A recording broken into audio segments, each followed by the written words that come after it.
Com a mão estendida para cá, não cansa não. Não vale abaixar. Amém? Deus, nós queremos abençoar a vida da pastora Janete.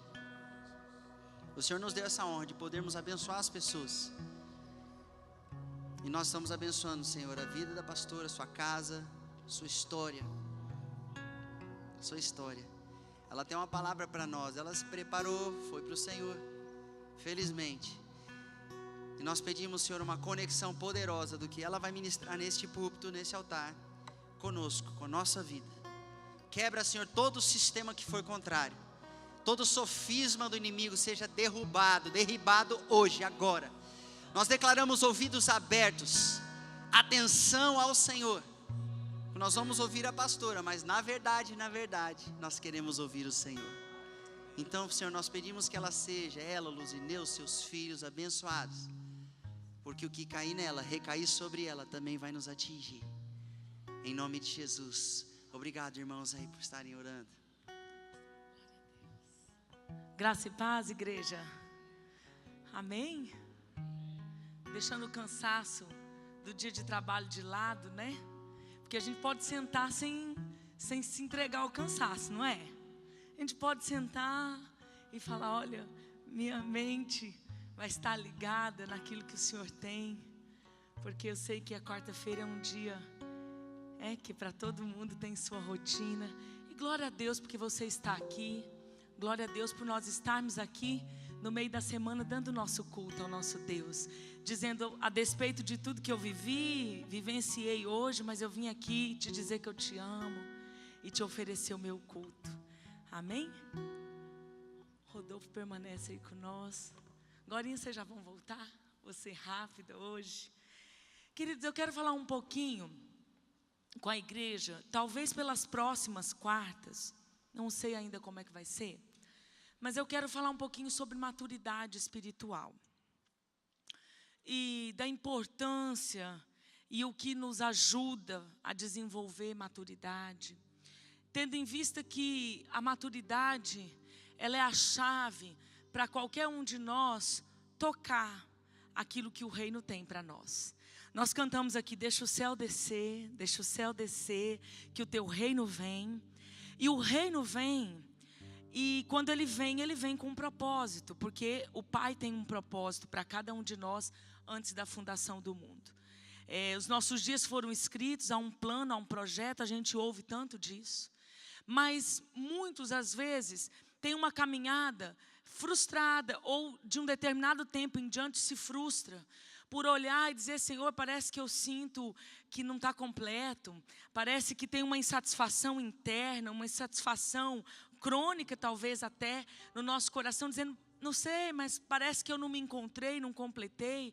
Tem pessoas bem realizadas nas suas posições de trabalho, às vezes não na família, outros são realizados na família, mas não no ministério.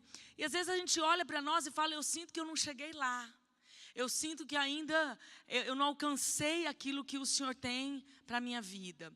E eu quero falar um pouquinho sobre a maturidade nesse sentido, dela nos conduzir para esse lugar onde a gente tem essa herança que vem junto com o reino.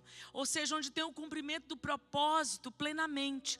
Mesmo com aflições, mesmo com lutas, mas com aquela sensação de que eu estou passando por cada etapa, mas eu estou exatamente no propósito. Eu estou dentro do propósito. E a maturidade, então, nesse aspecto, nesse sentido, ela é chave para que a gente possa um dia olhar para os arredores, para as áreas da nossa vida, seja o casamento, seja os relacionamentos com os filhos, seja o ministério, seja o que eu fui chamado para fazer e dizer, poxa, que sensação de que eu estou cumprindo isso. Que sensação de que eu estou nesse tempo da minha vida alinhado com isso. Então, a maturidade vem ser essa chave. No contexto de Hebreus 5, até o início do capítulo 6, eu não vou ler porque aqui não é ainda a mensagem que eu vou desenvolver, mas lá você conhece um texto bem conhecido, e o escritor de Hebreus, lá no versículo 11, ele vai falar assim, olha, eu tenho coisas tão difíceis de explicar, eu tenho coisas de difícil interpretação, mas eu não posso falar. porque enquanto vocês eram para estar já comendo um alimento sólido, vocês ainda estão bebendo leite de novo. Eu teria coisas mais profundas para falar, para ministrar. Ou seja, ele queria dizer para aquele povo, já era para estar lá na frente, né? Eu não estou dizendo que Deus está dizendo isso para você, mas eu estou contextualizando o que Hebreus 5 e 6 diz. Às vezes Deus olha para nós e diz, poxa, já era para estar lá com aquela sensação de propósito cumprido, ou pelo menos ter avançado alguns passos mais, ou pelo menos estar com um propósito definido. Porque muitos de nós, por causa da falta de maturidade, nem sabemos de onde viemos nem para onde vamos. Às vezes estamos até um pouco perdidos em relação ao nosso chamado. Às vezes para alguns de nós, se a gente pergunta o que você foi chamado para fazer na terra, o que você nasceu, qual o propósito que você nasceu, a gente às vezes pega algumas coisas gerais da Bíblia, e a gente fala algumas coisas que é para todo mundo, mas aquele propósito específico às vezes a gente nem sabe. E o escritor aos Hebreus está dizendo isso, vocês estão lentos para entender, vocês estão lentos para ouvir. Eu queria falar coisas, mas coisas de maior dificuldade até de explicação, de explicar, mas não está dando para entender. Querido, se tem uma coisa que Deus espera de nós, é que a maturidade chega. E a maturidade, ela nos prepara para ouvir o propósito. A maturidade, ela nos prepara para ouvir as grandes revelações. A maturidade, ela nos prepara para Deus falar coisas que nos desafiam. E nós vamos estar preparados para ouvir e entender essas coisas. No capítulo 6 de Hebreus, o verso 1, então ele finaliza esse contexto dizendo, olha, vamos deixar os rudimentos da doutrina de Cristo um pouco de lado e vamos prosseguir para a maturidade. Em outra versão, vamos prosseguir à perfeição. Essa palavra perfeição, no original aqui nesse versículo, está falando sobre a maturidade.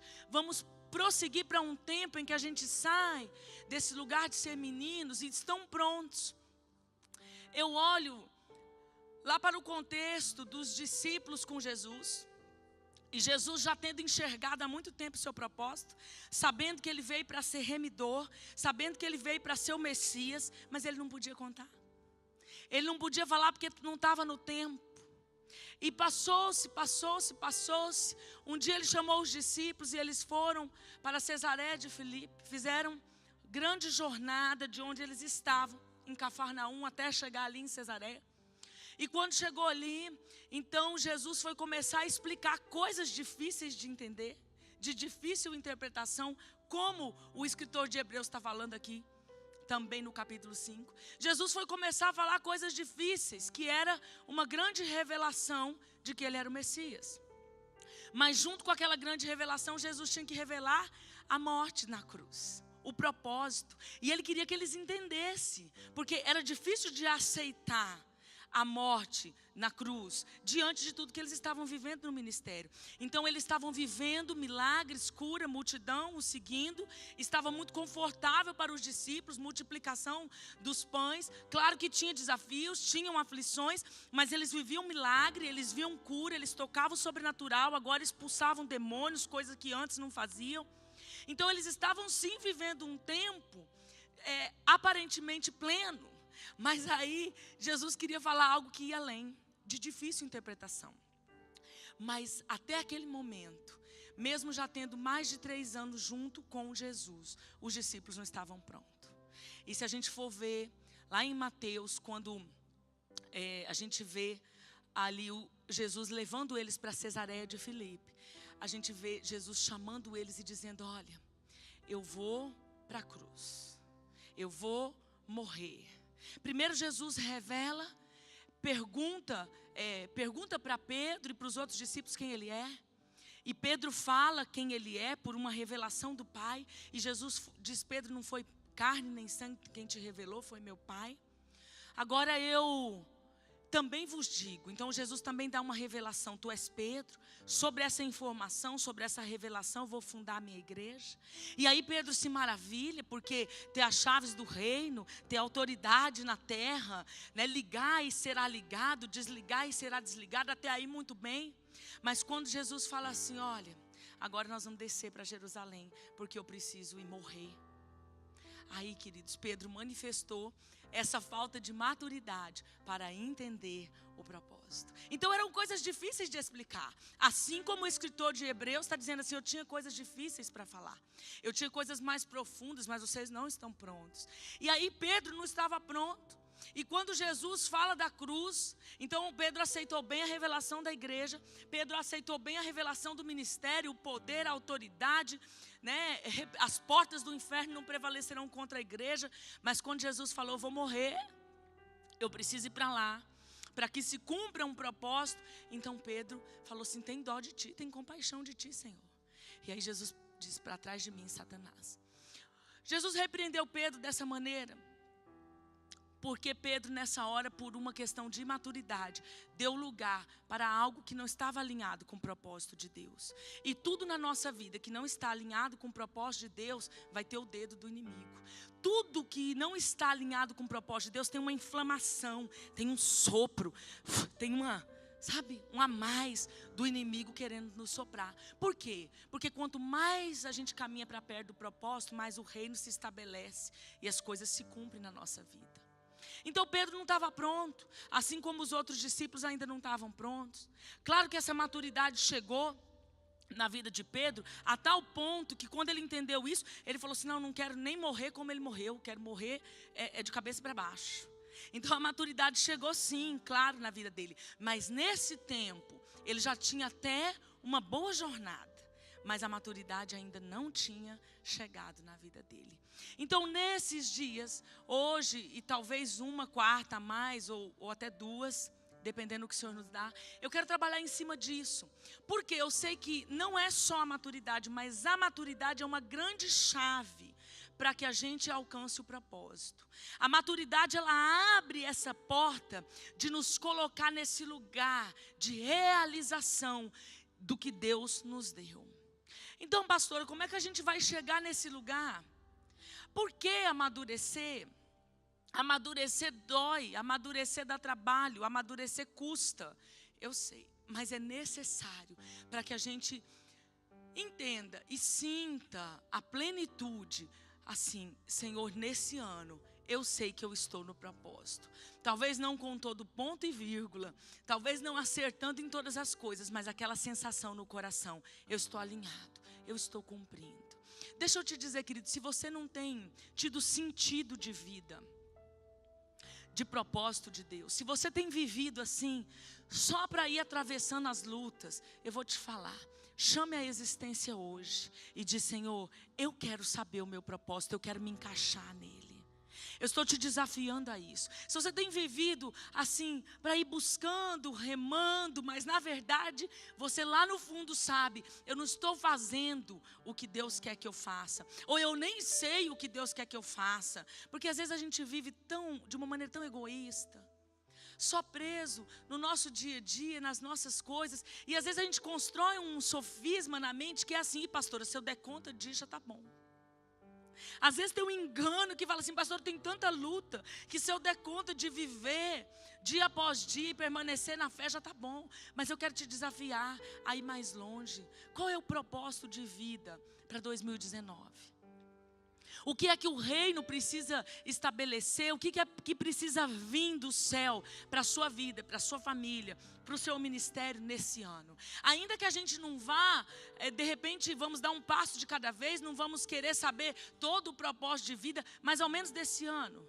Qual é aquele lugar que lá no final do ano você vai estar com o coração cheio de uma paz que excede todo entendimento, dizendo assim, eu estou cumprindo o propósito. Então, para isso, uma das chaves principais é a maturidade. E dentro desse caminho, buscando a maturidade, visando alcançar a maturidade, hoje eu quero falar de um primeiro ponto desse assunto com a igreja, que é o amor à correção. Queridos, muitas coisas vão contribuir para que a gente amadureça. Muitas coisas vão nos levar a uma maturidade, várias características, vários princípios de Deus, vários sinais, vários traços de caráter e até de temperamento vão nos fazer amadurecer. Mas eu quero destacar, em primeiro lugar, para falar de maturidade, o amor e a correção. O primeiro sinal, talvez o primeiro sinal, que demonstra, que expressa maturidade na vida de uma pessoa, é a maneira com que ela lida com a correção. A correção, ela vai produzir em nós a maturidade. Então, quando a gente olha para a forma com que a gente lida com a correção, nós vamos ver o quanto nós amadurecemos ou não. Em contrapartida, o desprezo à correção do Senhor, ele é o resultado dessa infantilidade. E uma infantilidade tal que nos cega acerca do que a correção produz em nós. Uma infantilidade que traz escamas para os nossos olhos e não nos deixa ver o quanto a correção é boa. O quanto ela produz um fruto bom, positivo. O quanto ela produz em nós algo tremendo. E eu vou te dizer, muitos de nós temos problema por não amar a correção. Muitos de nós desprezamos a correção do Senhor. E agora sim eu quero que você abra a sua Bíblia. Nós vamos fazer uma leitura um pouco longa, em Hebreus 12, nós vamos ler de 4 a 13, e vamos trabalhar em cima desse texto nessa noite.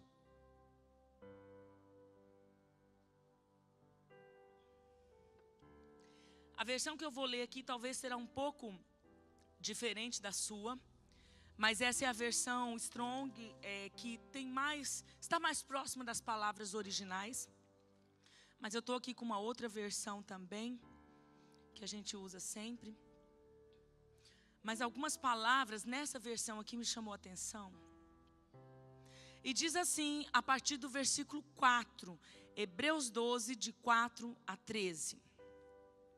Ora, na vossa luta contra o pecado, ainda não tendes resistido até o sangue, e estáis esquecidos da exortação que, como a filhos, discorre convosco. Filho meu, não menosprezes a correção que vem do Senhor, nem desmaies quando por ele é reprovado, porque o Senhor corrige a quem ama e açoita a todo filho a quem recebe. É para a disciplina que perseverais. Deus vos trata como filhos. Pois que filho há que o pai não corrija? Mas se estáis sem correção, de que todos se têm tornado participantes, logo sois bastardo e não filhos.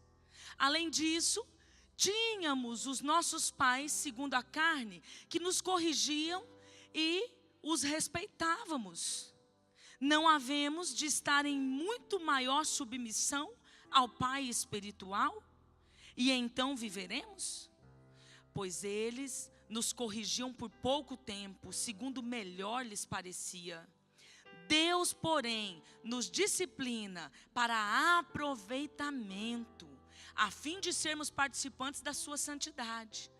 Toda disciplina com efeito, no momento, não parece ser motivo de alegria, mas de tristeza. Ao depois, entretanto, produz fruto pacífico aos que têm sido por ela exercitados. Frutos de justiça. Por isso, restabelecei as mãos decaídas e os joelhos trôpegos, e fazei caminhos retos para os pés, para que não se extravie o que é manco, antes seja curado. Ele diz, olha, quem está desalinhado, alinha, para que não se extravie. Nem quem está manquejando, ele não quer que fique de fora.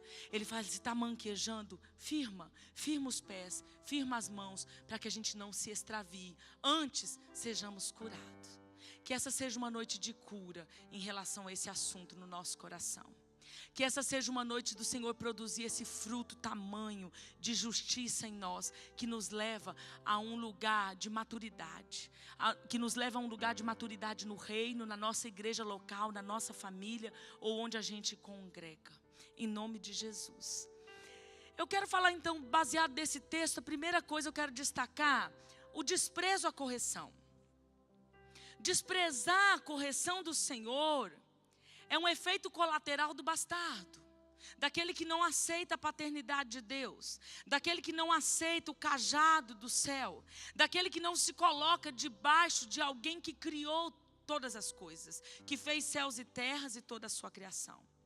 Desprezar essa correção nos coloca num lugar de roubo da herança, porque ele diz assim, que aí nós não vamos nos colocar como filhos e antes como bastardo, mas o bastardo não entra nesse lugar da herança, por isso que às vezes a gente não se apropria daquilo que Deus tem para nós. Às vezes a gente sabe das nossas promessas, Deus já falou pela palavra, falou em sonho, em visão, usou profeta, e as coisas vão passando e não chegam. A gente não se vê, ou a gente começa um propósito e não consegue terminar. Aqui está um grande motivo que não nos deixa amadurecer: desprezar a correção do Senhor. E consequentemente, sem maturidade, eu não pego a herança do reino. Sem maturidade, eu não cumpro o propósito do reino. Esta vai ser uma arma, né? Desprezar a correção, atacar as pessoas para que elas desprezem a correção, plantar sofismas errados sobre a correção, vai ser uma arma triunfante de um espírito de orfandade, que quer nos tirar da herança. Vai ser um ataque forte, preciso, do espírito de orfandade que quer nos tirar do propósito do reino, que não quer que a gente cumpra a missão que o Pai nos deu. Eu preciso ficar atento. Provérbios 13:19 diz assim que pobreza e afronta virão ao que rejeita a instrução, mas o que guarda a repreensão será honrado. A versão King James desse mesmo versículo diz assim, ó, quem despreza a correção cai no escândalo e na pobreza. Entretanto, quem acolhe a correção é abençoado com honra. Eu preciso acolher a correção. A primeira coisa que eu preciso saber de correção, antes da prática de ser corrigido, eu não posso me escapar desse primeiro princípio. A correção tem que ser acolhida no coração. Eu preciso aprender a amar a correção. Eu preciso entender de fato e de verdade no meu interior, dentro de mim, que a correção vai produzir um fruto bom. Eu preciso acolher ela, sabe, e eu aceitar e amar, e dizer, ainda que é ruim ser corrigido, ainda que não é confortável, ainda que bagunça aquilo que já está nas caixinhas da minha mente, ainda que me tira desse lugar de comodismo, eu preciso acolher dentro de mim.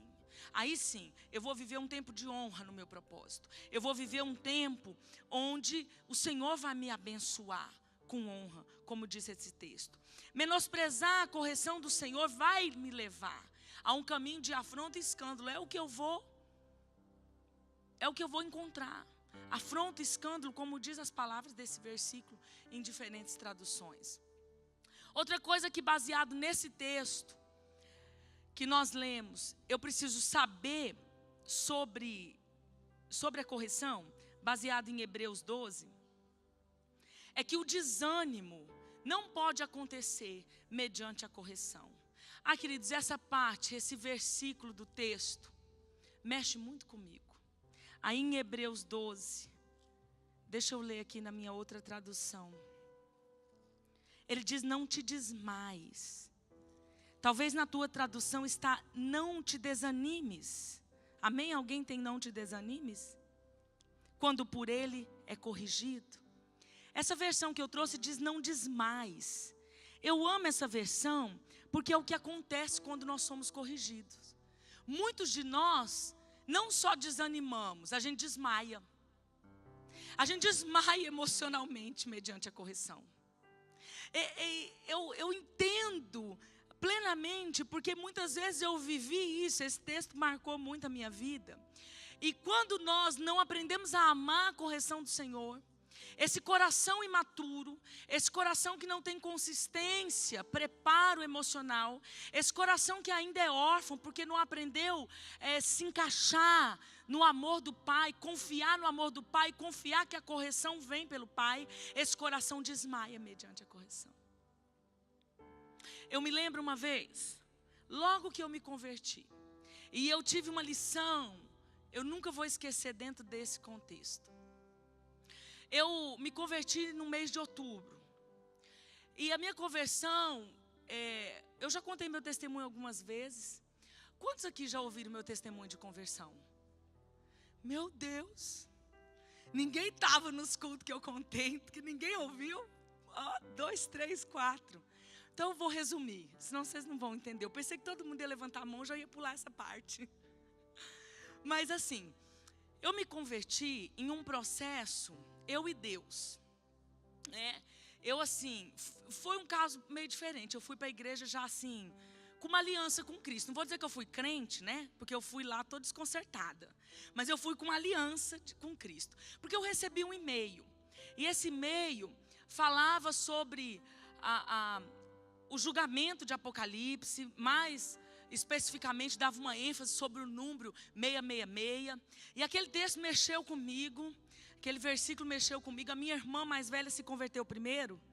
E ela tentava me converter, mas se ela falasse comigo de crente, a briga era grande. Então, ela falou assim: olha, Janete, mana, quando eu mandei aquele e-mail, eu falei: ó, Senhor, agora é minha das últimas tentativas, porque eu já dei livre, ela rasga, ela joga fora. Ela é impossível, ela não me escuta, ela não deixa eu falar, ela me engole. E a minha irmã falava assim, muito timidamente. Nossa, claro que eu engoli ela. Porque toda a vida assim eu fui forte na fala e plá, plá, plá, muito faladeira. Então um versículo que ela citava eu quase engolia ela. Queridos, com 12 anos de idade eu era professora de catequese, para você ter uma noção do atrevimento da pessoa. Auxiliar, professora dos pequenos, mas eu era. Esse dia eu fui numa festa de uma tia minha de 80 anos. Estava lá todo o povo daquela idade. Aí eu encontrei uma vizinha, falou assim: Janete, eu tenho aquela foto quando você era professora da turma de catequese lá na minha casa. Nós já tinha PG naquela época. E aí minha irmã vinha falar comigo, eu não aceitava. Eu tinha muita convicção de algumas coisas da minha fé, então eu dei um pouco de trabalho. Aí ela me mandou esse e-mail, ela falou: ó, Senhor, não tem conversa, eu vou fazer essa tentativa, vai que cola, Mas meio sem esperança. Eu não era uma pessoa provável a se converter. Meu sogro achava uma obra impossível. Ele achava mais impossível o cego ver, o surdo ouvir, uma pessoa na cadeira de rodas andar, do que eu me converter. Mas eu li aquele e-mail, o negócio mexeu comigo. E eu, a partir daquele dia, minhas noites não eram mais noites, porque eu comecei a estudar o Apocalipse. Só que eu não tinha experiência nenhuma com o Apocalipse. E aí, gente, as figuras do Apocalipse parece que de noite vinha me pegar. Assim, eles vinham me assustar. E aí eu acordava, eu não dormia, então, por não dormir, que eu estudava à noite, meu olho ficava vermelho. Aí eu acordava, cutucava o Luzineu, quando eu ficava com medo. Aí ele olhava e me via com o olho vermelho, ele assustava. Achava de certo que eu era a figura do Apocalipse assustando ele. E o negócio, gente, era tenso. E eu passei muitos dias nessa aflição.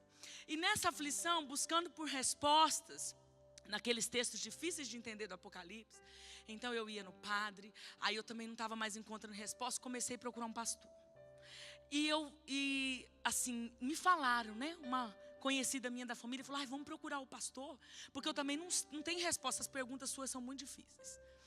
E eu procurava o pastor, tirava minhas dúvidas, mas ia para casa. Eu levava a minha Bíblia, que eu tinha medo dele me enganar. Falava: não, eu tenho que ler na minha Bíblia, porque vai que a do Senhor tem alguma distorção. Então eu lia na minha, ele lia na dele. Eu era cheia de dúvidas, tinha um medo. Mas gente, Deus colocou um pastor bom de Bíblia na minha vida. Ele sabia tudo na cabeça. E aí eu ficava apaixonada. Eu falava: gente, eu preciso aprender a Bíblia assim, para mim abrir a boca e falar. Gravar tudo. Ele gravava tudo na cabeça. Ele tinha todos os versículos, ele ia recitando. Então não tinha como ter dúvida. E nisso eu entrei num conflito interno. Comecei a entrar num conflito interno. Até parei de ir no pastor. Um dia nós brigamos. A gente teve um desacordo, porque ele falou uma situação lá que envolvia o Papa e nós brigamos. Eu tinha levado uns pastelzinhos para ele, saí de lá brava, quase que eu tomei os pastel. E falei: olha, eu fiquei um tempo sem ir lá. Coloquei o pastor na geladeira, mas continuei meus estudos. E aí, gente, eu vivi um conflito. No meio desse conflito, eu fui me resolvendo. E chegou um dia que eu pedi para Deus discernimento da salvação. E aí Deus falou comigo. E aí eu falei: mas eu não posso ficar aqui onde eu estou. Eu tenho uma vida inteira nessa fé, nessa maneira. Eu posso arrumar o que for preciso, mas eu quero ficar aqui. E o Senhor me deu um discernimento que não tinha mais como. Que ali era chegado o fim, o tempo, tinha passado. E nesse conflito ainda demorou mais uns 15 dias. Deus trabalhando comigo, Deus trabalhando. Um dia o Espírito Santo entrou no meu quarto. Eu já estava há 3 horas chorando, na rua chorando, eu não tinha explicação, as lágrimas não saíam, não paravam de cair. E eu cheguei no meu quarto, parece que ia me dar um negócio assim. Não sei se era uma sensação parecida com alguém que vai infartar, ou que vai apertando o coração, mas parecia que eu ia morrer. E o Espírito Santo tomou o meu quarto, naquele dia encheu da presença, naquele dia eu caí diante de Deus. Eu adorei e disse, chega, eu não consigo mais lutar contra o inevitável. E eu te aceito como Senhor e Salvador da minha vida. Naquele dia eu fiz uma aliança, debaixo da presença do Senhor. Eu me lembrei de um corinho que eu cantei numa EBF, numa escola bíblica de férias, quando eu tinha uns 7 anos de idade. E o Espírito Santo, eu creio, me lembrou aquele corinho, e ali eu fiz uma aliança com Jesus. Então essa foi minha história, para que você entenda o meu desmaio mediante a correção. Então eu fui para a igreja, e aí passei na casa do pastor, eu ia viajar, e ele já falou, peraí minha filha, e foi lá dentro pegar a Bíblia. Antes dele voltar, eu falei, não precisa não, pastor, eu já sabia que ele ia buscar a Bíblia, porque toda vez ele fazia isso. Ele só me recebia com a Bíblia na mão, ele já estava tão traumatizado, coitado. Aí eu falava, não pastor, eu passei aqui só para te dar uma notícia. Tinha muitos dias que eu não ia lá, porque a gente tinha brigado, né? Então eu estava sumida de lá. Aí eu falei, eu passei aqui só para te dar uma notícia. Aí contei para ele, falei, eu sou crente, pastor. Aceitei Jesus, viu? Vim te avisar. E eu estou fazendo uma viagem, e quando eu voltar, vou para a igreja. Ai, o pastor começou a chorar no portão. Falou, eu posso te dar a paz do Senhor, minha filha? Eu falei, mas claro, pastor, agora pode. E assim eu comecei a minha caminhada dentro da igreja local. Então o desfecho disso foi no mês de outubro, quando eu fiz minha aliança com Jesus. E debaixo de todo esse processo, que foi intenso, eu e o Senhor, eu falei para o Senhor, antes que o ano vire eu vou descer as águas. Antes que chegue 1º de janeiro eu vou batizar. E aconteceu que eu fui displicente ao meu voto. Eu fiz um voto com o Senhor. Eu fui displicente, o final do ano foi muito tumultuado, eu deixei passar. E quando entrou o início do ano, quando entrou logo 1º de janeiro, eu comecei a sentir um desconforto muito grande. Eu senti um peso, eu senti uma tristeza interior. E um dia orando, eu falei assim, Deus, fala comigo. Né? Assim, naquele início de fé, onde a gente às vezes não tem ainda muito discernimento da voz de Deus, nem no coração, nem no ouvido. E eu falei, fala na palavra, mas ser claro comigo. E pedi um texto para o Senhor, e eu abri, e o Senhor encheu meu coração, falando comigo em Jeremias 2:21. E o versículo diz assim, olha, eu mesmo te plantei como vide excelente, uma semente inteiramente fiel. Como, pois, te tornaste para mim uma planta degenerada, como vide estranha? Queridos, eu estava apaixonada, né? Eu estava assim no love com o Senhor. E aí, aquele desconforto, quando eu abri o texto, eu entendi muito bem, que até uma criança entender, que o Senhor estava decepcionado, porque eu não tinha cumprido o voto. Eu falei que antes de virar janeiro eu desceria as águas, e eu não desci. E aí o Senhor veio dizer nesse sentido, eu mesmo fui aí, eu mesmo plantei uma vide excelente em você, você de repente se tornou uma árvore estranha para mim. Queridos, eu desmaiei. Aqui foi o meu primeiro desmaio dentre tantos, mediante uma correção do Senhor. Eu não soube lidar com a correção. Eu desmontei, eu desanimei, a minha alma desfaleceu. Qualquer palavra que você queira usar nesse sentido. Eu corri para a casa do pastor. Eu corri para a casa dele e falei, pastor, aconteceu assim, e agora eu estou muito triste e eu não queria aceitar. Por que Deus falou assim comigo? Queridos, a orfandade veio à tona assim. Quando eu tinha certeza que Deus tinha falado comigo em Jeremias 2:21, a orfandade explodiu para fora. E eu falei, como é que Deus vai falar assim comigo? Como é que Deus vai me dar um texto desse?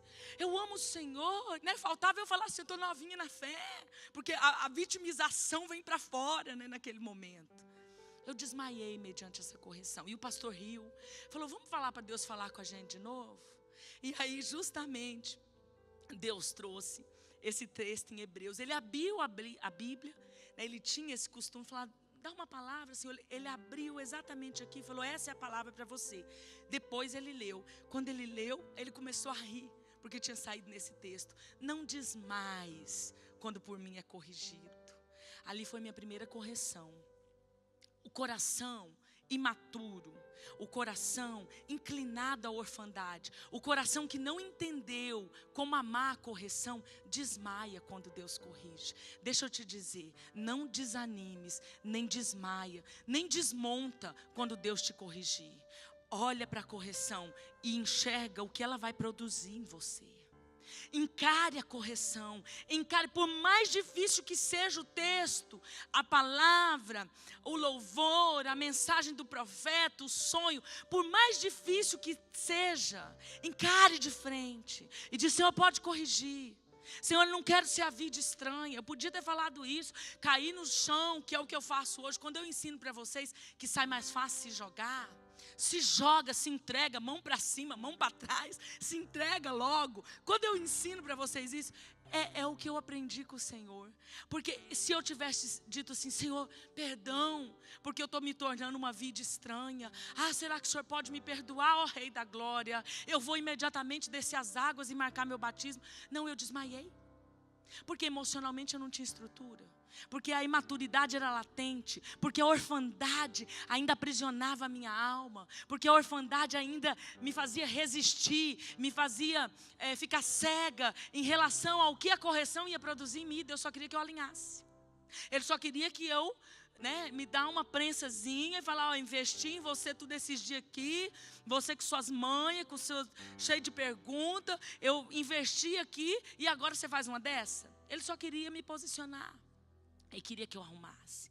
Não desmaias, não desmaies quando por ele é repreendido. Se você tem esse sintoma e você percebe que você tem dificuldade com a correção, você não entendeu o que ela produz em você. E se você desmaia quando é por ele corrigido, hoje você vai sair daqui maduro nisso. Você vai sair daqui mais pronto nisso. Você vai sair daqui por dentro dizendo, não, Senhor, eu a partir de hoje vou aceitar a correção. Eu vou enfrentar a correção por mais dura que ela seja. A correção, outra coisa que eu preciso saber dela, baseado nesse texto, ela faz parte do amor de Deus. Ela é parte intrínseca, ela é parte que não se pode tirar do coração amoroso de Deus. O amor de Deus, ele não visa um crescimento qualquer. Ele não visa um crescimento fast food. Ele não visa algo desesperado, não. Ele visa algo que frutifica. Ele visa algo que nos prepara. Ele visa algo que nos firma e é permanente. Por isso que ele nos corrige. Porque ele tem uma visão, ele tem um entendimento, ele tem um alvo que ele quer alcançar com essa correção. A correção de Deus, ela é proveitosa. Esse texto diz que ela é proveitosa. Esse texto diz que os nossos pais, eles nos corrigiram por um pouco de tempo, como bem lhes pareceu. Mas Deus não é assim.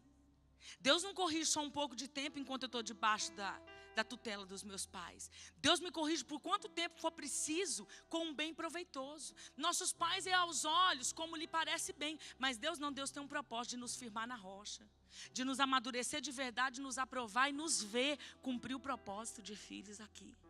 Ele tem um propósito na correção. Eu não posso desprezar, eu preciso amar. Ela é proveitosa. Queridos, esse texto também que nós lemos nos ensina que no início a correção não gera alegria. Claro que não gera. Eu, nesse dia que eu contei para vocês, não fiquei nada feliz. Eu foi desesperada. Foi ruim demais experimentar aquele sentimento de reprovação de Deus. Porque o coração órfão é assim que ele se sente. Quando Deus aperta ele, quando Deus corrige ele, ele se sente reprovado. Isso dói, isso machuca. Por quê? A gente ainda não tem a maturidade suficiente para entender o que ela está produzindo. Então, no começo, ela não vai gerar alegria. É o que o texto diz, de Hebreus, onde nós lemos. Mas ela está produzindo um fruto de justiça, que leva a viver a vontade perfeita e agradável de Deus. Quando eu estou sendo corrigido, eu preciso pensar no que ela está produzindo em mim. Por isso que não se aceita a correção se antes eu não for afirmado no amor de Deus. Só os filhos que entendem o amor do pai aprendem a amar a correção. Porque eles vão entender que fruto ela está produzindo, o que ela está construindo, não a fast food.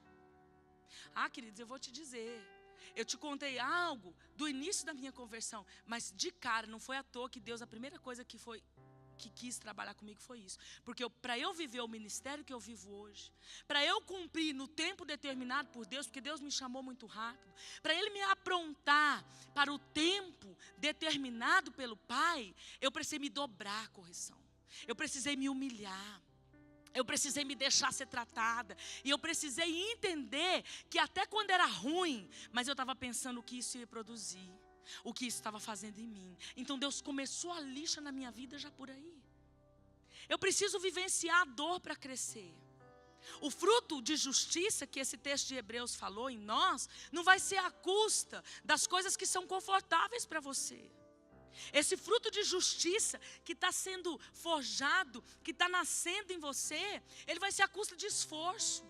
A custa de você vivenciar sim a dor, mas amadurecer com esse momento e dizer assim, não, pai, eu estou aqui, me ensina. Eu não saio antes do tempo, eu não saio do teu propósito. Peraí, eu quero entender, eu quero passar, eu quero aceitar sim os processos que o Senhor tem para mim. E para isso, queridos, eu vou te dizer, precisa amar a palavra da justiça. Queridos, ame a correção. Eu sei que a gente ama a promessa, a gente ama o profético, a gente ama a bênção liberada. Quando a gente prega uma palavra de bênção, é unânime. A gente ouve o glória a Deus, o aleluia. E eu não estou dizendo que você tem que dar glória a Deus e aleluia diante da palavra da justiça, porque eu sei que não é a melhor para se ouvir. Mas pelo menos aqui no nosso interior, ainda que eu não me manifeste, no meu interior eu tenho que amar. Eu tenho que dizer, Senhor, eu vou amar a palavra da justiça, porque Ele é amor e Ele é justiça. Às vezes a gente pensa que quando Ele está ensinando para nós a correção, nos corrigindo com a justiça, Ele não nos ama. Isso é o coração órfão. Isso é o coração que não entendeu a paternidade de Deus. Porque uma coisa está ligada com a outra, amor e justiça. Nós precisamos ir a esse lugar.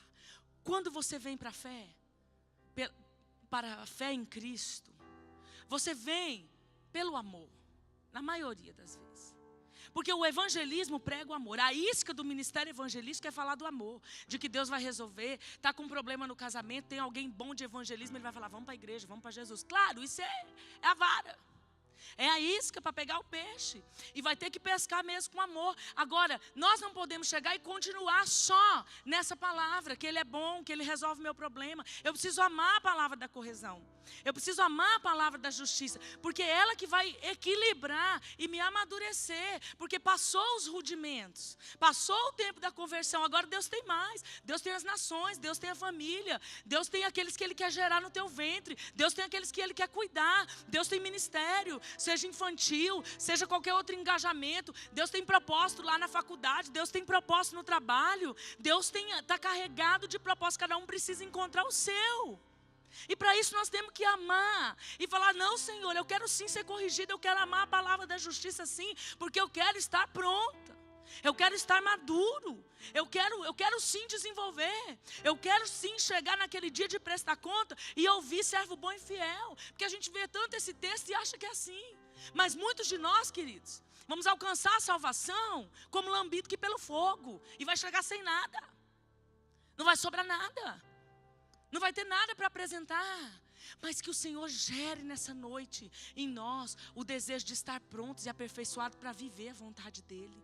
Que Deus gere em nós o desejo de ser valente, corajoso para receber toda a correção que for preciso, para que eu entregue naquele dia aquilo que Ele escreveu acerca de mim e de você no Salmo 139. Outra coisa, segundo esse texto, que eu preciso entender é que a correção de Deus, ela também acontece por meio de tutores. Deus fala direto com a gente, pela palavra, por tudo, é o que Ele mais faz. Contei um exemplo para vocês. Mas, mediante a luz desse texto, Deus também nomeia tutores. Por quê? Porque a criança não está pronta para tocar a herança. O menino sem maturidade, você não pode dar herança na mão dele, que ele vai fazer bobeira. Vai fazer igual o filho pródigo. Vai gastar à toa, sem entendimento. Vai fazer lambança. Então Deus faz o quê? Nomeia tutores. O texto diz, mas está debaixo de tutores e curadores até o tempo determinado pelo Pai. Ai, que me enche o coração da perfeição de Deus. Gente, como é ruim quando eu não entendo a correção e está debaixo de tutores. Porque o menino queria que não precisasse do tutor e que a lei não tivesse nomeado o tutor. Porque ele queria comprar o carro, porque ele ia querer lá sair para as festas. E o tutor é pedra de tropeço. Da mesma forma, acontece espiritualmente. A impressão que às vezes nós temos é que os tutores espirituais nos seguram, nos limitam, não nos deixam ir, estão só dando bronca, estão só corrigindo, estão só me colocando no estreito. Ai, mas esse texto diz, se você está debaixo de tutores e curadores até o tempo determinado, então você cresce, você amadurece, e só é até o tempo determinado. Um dia o pai chega, tira o tutor e te envia, aí você vai ser tutor de alguém, você vai ser pai de alguém, você vai ser mãe de alguém, você vai ser liberado para o propósito, mas não tem liberação do propósito enquanto eu não me coloco debaixo daquilo que o pai tem para me corrigir. Deus tem pais espirituais. Deus usa os pais espirituais como tutores para encaminhar os filhos, para viabilizar o envio dos filhos, para tornar legal, para ajudar no crescimento, para amadurecer e lançar, enviar. Ah, queridos, eu vou te dizer, não tem esse lugar de aceitação à correção, de amor à correção, se eu não entender isso aqui. E para que eu tenha tutores, eu preciso aceitar o discipulado. É mediante a permanência no discipulado que uma pessoa se torna discípulo de Jesus. Quando você vai lá para João 8, 30, 32, você conhece o texto, mas se você quiser abrir não tem problema, eu vou ler. João 8, 30, 32. Dizendo ele estas coisas, muitos creram nele. Jesus dizia, pois, aos judeus que criam nele: se vós permanecerdes na minha palavra, verdadeiramente serão meus discípulos, e conhecereis a verdade vos libertará. Ele dizia uma verdade para muitos, para uma multidão. Lá no verso 20 você vê que ele estava pregando na sinagoga nesse contexto aqui. Muitos creram nele, muitos não são todos, nem todos creram. Mas mesmo depois que teve uma separação, aqueles que creram, ele disse, se você permanecer, aí sim você vai ser meu discípulo. E aí para os discípulos, ele diz, e conhecereis a verdade vos libertará. Deus quer revelar coisas profundas. Esse texto me remete àquilo que eu falei de Pedro, aquilo que eu li em Hebreus 6 e 5. Ele quer nos dar coisas difíceis de explicar, coisas desafiadoras para cumprir, projetos interessantes, sobrenatural, responsabilidades maiores no reino e todos os nossos projetos, porque toda a nossa vida secular é cumprimento do reino também. Ele quer fazer isso. Mas nós precisamos entender esse lugar de discipulado. A criança precisa de tutores. A maturidade, até ela chegar, os tutores vão dar limites. É isso que pai faz. E Deus vai dar seus limites por meio dos tutores. Deus vai dar seus limites por meio das pessoas com quem você caminha. Deus vai amadurecer você, vai provar você, vai ensinar você por meio de pessoas. Tanto ele vai te corrigir ele mesmo, mas também ele vai usar pessoas. E sabe quem não aceita essa correção por meio dos tutores? O órfão, porque o órfão não entendeu o que a correção produz. Ele não confia no amor do pai. Ele não encontrou esse lugar do amor paterno de Deus que faz ele confiar. Não encontrou plenamente. Talvez encontrou parcialmente, mas não encontrou plenamente. Os tutores, queridos, têm o tempo determinado pelo pai. Não é para a vida inteira. Nem é um só para a vida inteira. Eu preciso discernir o tempo, a estação da minha vida debaixo de cada autoridade que Deus me coloca. O importante, o que eu aprendi na minha vida de discipulado, é que cada um tem um propósito e um tempo determinado. Se acabar o tempo, Deus tira e te coloca debaixo de outro, mas aquele tempo tem que cumprir o propósito. Agora, ai pastor, eu não saio do lugar. Você já olhou se você reprova e não sai do lugar?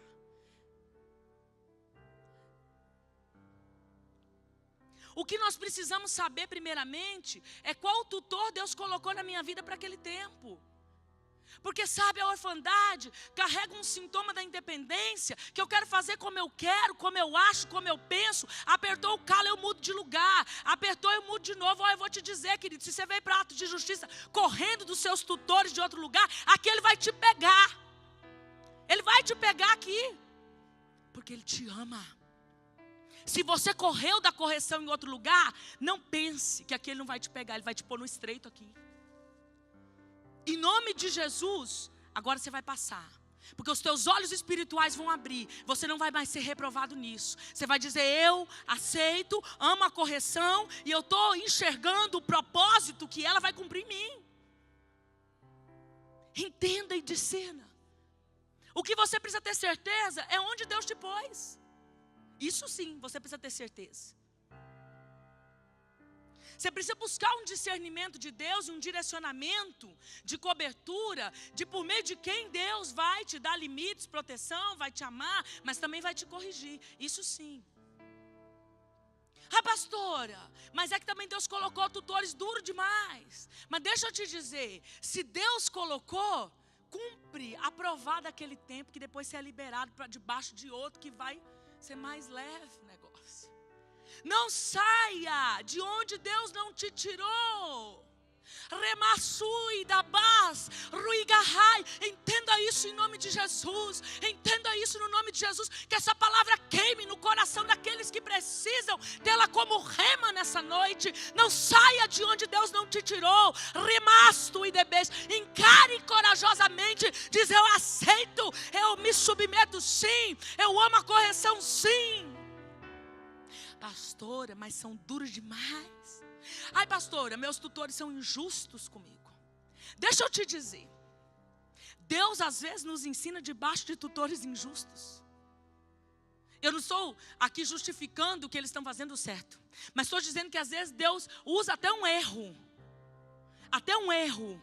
Deus usa a oportunidade para te lapidar. Se você enxergar, você cai dentro. Se você enxergar, você chora e geme, mas você fala, só saio aprovado. Só saio debaixo desse tutor aprovado. Só saio debaixo desse pai espiritual aprovado. Só saio desse projeto quando Deus dizer está liberado. Remasso de baçoi. Queime essa palavra no coração de alguns. Senhor, em nome de Jesus eu peço, faz dessa palavra como uma flecha com a ponta incandescente de fogo para queimar na alma e no íntimo e para mexer com aqueles que precisam ser mexidos nessa noite. Busque sim direção e discernimento de Deus. Pergunte onde é o meu lugar. Agora, queridos, não fica onde Deus não te mandou ficar. Não fica. Não fica onde Deus não te mandou ficar. Mas também não saia de onde Deus não te mandou sair. Não saia de onde Deus não te mandou sair. Seja aprovado. Se deixe ser disciplinado. Se deixe ser corrigido. Por tutores nomeados por Deus na sua vida. Um dia eu tive convicção. Às vezes alguns falam. Quando eu fui para tal lugar, ou para lugar A ou B, eu tinha convicção, Deus falou comigo. No primeiro aperto, querido, segundo, no máximo no terceiro, Deus não falou mais, eu me enganei. Aquele era do cão, não era de Deus não. Será? Será mesmo?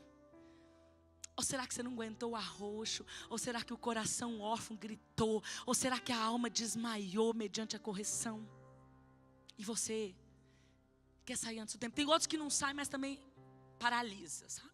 Tipo assim, também não faço nada. Não desenvolve, não anda. Fica igual criança birrenta. Fazendo manha, fazendo graça. Também não ando. Queridos, nós precisamos andar. Nós precisamos avançar. Nós precisamos da colheita. Nós precisamos do cumprimento. Eu vou finalizar já. Eu vou finalizar te contando algo. Eu tive alguns tutores, não muitos. Cada um deles cumpriu o propósito daquela maneira. De um primeiro lugar, a minha igreja onde eu nasci na fé, eu saí porque Deus falou com meu esposo. E eu não queria ir. E até o meu próprio pastor, com sabedoria, falou: não tem jeito, você precisa seguir ele. Eu amava aquela igreja. Com todos os problemas que ela tinha, eu amava aquela igreja. E aí eu comecei a caminhada no outro lugar, onde o meu esposo se encontrou. De fato achou um pai que o ajudou. Se encontrou na sua identidade. E ali nós saímos para vir para Campo Grande. Mas nessas duas coberturas e debaixo de outras lideranças que dentro dessa igreja eu estive, destas igrejas, eu aprendi que cada um cumpriu o seu propósito. E muitas vezes foi ruim. Muitas vezes eu julguei. Muitas vezes eu fui rebelde. Dentro de mim, pelo menos. Muitas vezes eu falava: mas não estou enxergando nada. Mas eu me aplicava a Deus. Me dobrava diante dele e falava: Senhor.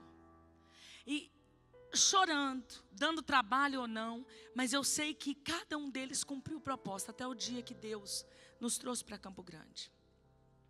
E uma coisa que eu e meu esposo orávamos quando a gente veio: Senhor, nos dá paz. Eu e meu esposo orava. Eu em particular, porque vou falar de mim, né, não posso falar dele, mas eu falava assim: Pai, me dá um pai que me alinha, que me limita, que me bota freio.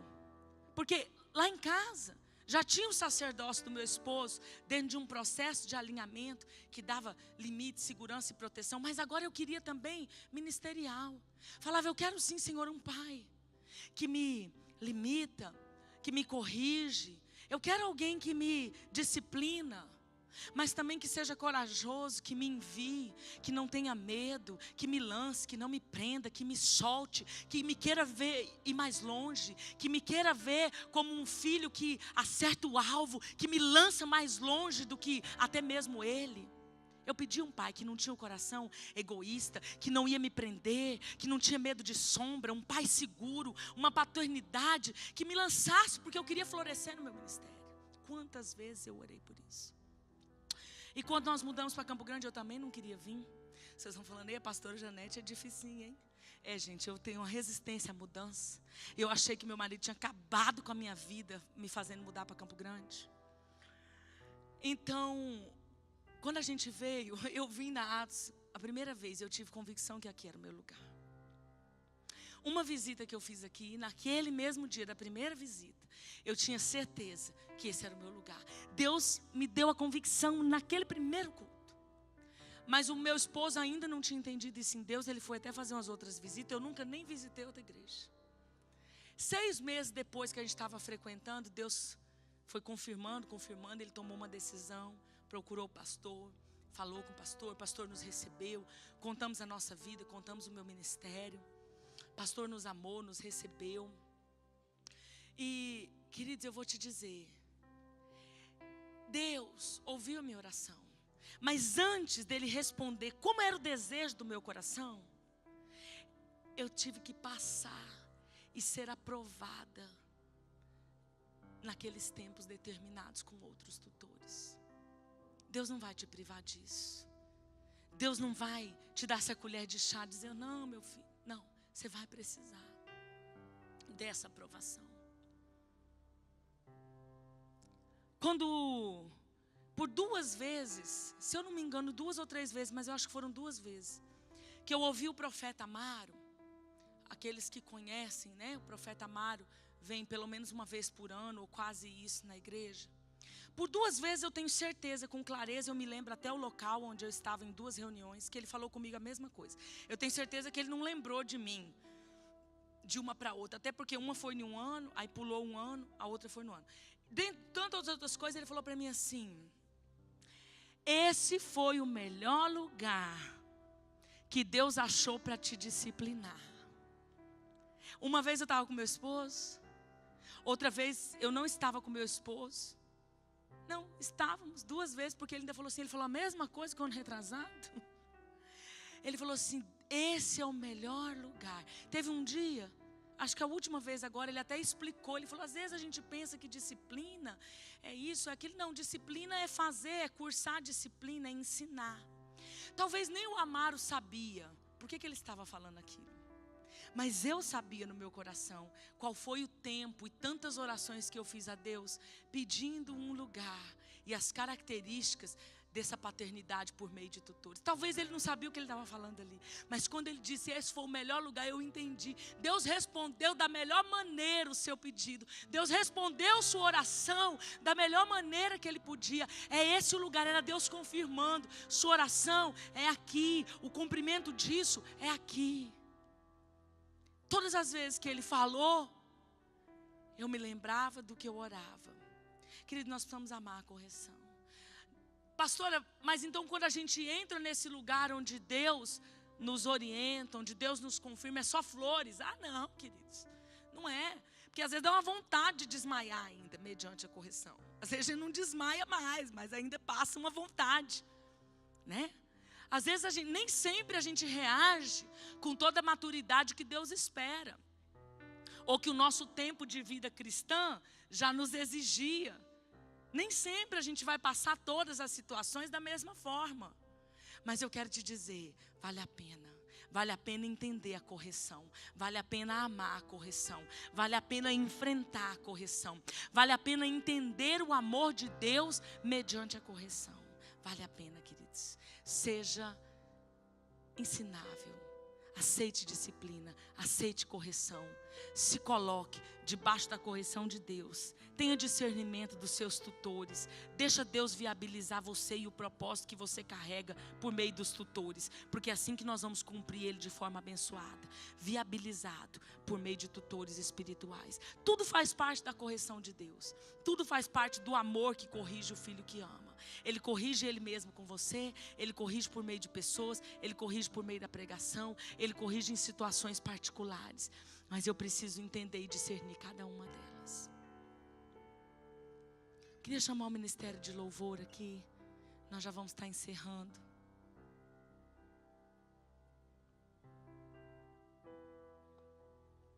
Enquanto eles vêm, eu quero te dizer que lá no final a Júlia está fazendo as inscrições do seminário Restaurando Sacerdócio. E está fazendo também o seminário de paternidade, que nós vamos começar amanhã, lá na igreja da pastora Dani, do pastor Arthur, no ministério, na comunidade Aba. Teremos um seminário só de paternidade, restauração da paternidade. E nós estamos ali no fundo também com essas inscrições. Eu quero te convidar a pensar um pouquinho nesse assunto. Uns minutinhos, nós já estamos mesmo de fato encerrando. Mas quero te dar aí pelo menos uns 2 minutos, debaixo de um louvor. Um dos louvores que foi cantado aqui, ministrado, estou voltando à essência da adoração. Você conhece a história desse músico, dessa banda, que pertenceu a uma igreja e o pastor os corrigiu em um tempo. E as coisas, né, por vários motivos, chegaram a um ponto de não ter mais louvor com a música, pelo menos com a música deles. Ninguém mais cantava por um período. E o fruto da correção foi expressado de maneira poderosa nessa canção que toca os nossos corações. Quando ele voltou a cantar, né, quando o pastor liberou, quando saiu daquele tempo de correção, o Espírito Santo produziu isso nele. E ele conseguiu voltar à essência da adoração, porque encontrou um tempo de correção. Queridos, eu vou te dizer, se nós amarmos a correção, se nós compreendermos o que ela produz em nós, algo poderoso do amor de Deus nos sara. Então nessa noite eu quero que você pense um pouquinho no assunto, porque é uma noite de você sair daqui curado de todo o sentimento de orfandade que te afasta da correção, por toda raiz latente da orfandade, atadura da orfandade, que é uma separação do amor de Deus, que nos tira dessa compreensão de entender o que a correção faz. Se você é um também que, como eu, desmaiava diante da correção, eu quero dizer que está disponível cura nessa noite. Se você é um dos que rejeitava tutores, obediência, submissão do próprio Deus e também das pessoas que Deus levantou na sua vida, eu quero te dizer que hoje está disponível a cura. Está disponível a cura. O último versículo que eu li diz assim, em Hebreus 12, 13: por isso restabelecei as vossas mãos decaídas e os joelhos trôpegos, e fazei caminhos retos para os pés, para que não se extravie o que é manco, antes seja curado. Essa é uma noite de cura. Cura o nosso interior para a gente entrar debaixo de governo. Cura no nosso interior para a gente entrar embaixo de tutores. Cura em nosso interior para entrar debaixo de alinhamento de Deus e ver cumprido o propósito em nós. O jugo da rebelião hoje pode ser quebrado e só depende de mim e de você.